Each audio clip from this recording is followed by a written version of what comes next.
Bine, sunt de acord că am ajuns și cel mai repede. Mă speria că e polițist pe aici. Bun. Hai să ne continuăm expediția. Aici.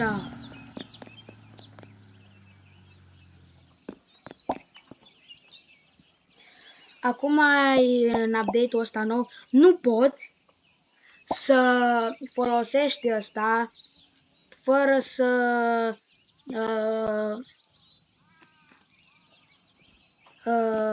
să nu poți folosi când ești într-o misiune, așa.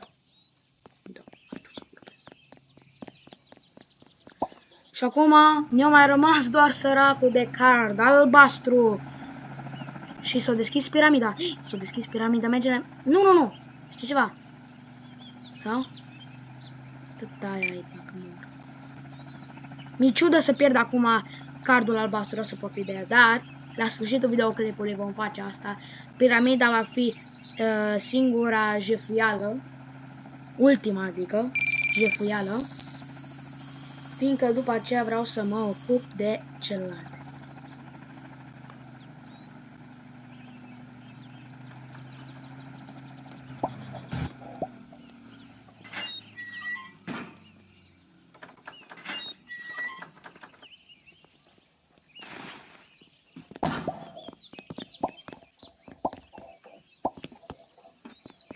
Am și plecat, gata.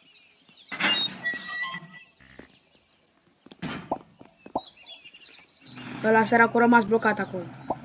Mi-e milă să las.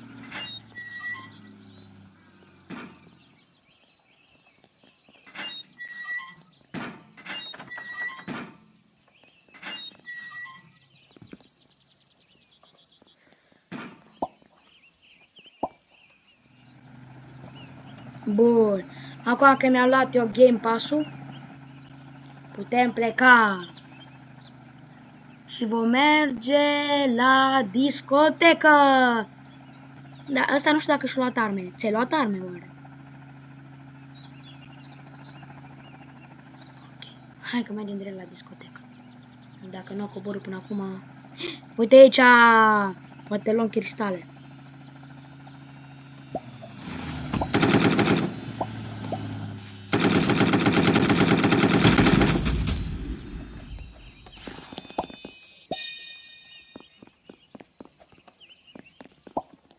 Acum clar nu mai murim. Bine, va murim oricum. Dacă o să fie să murim. Numai că... O să încerc eu să nu mor, fiindcă am acum și cristalul, am și cea mai bună mitralieră care se găsește numai la polițiști. Am de toate. Am și magicul ăsta, numai că ăsta e ușor de făcut.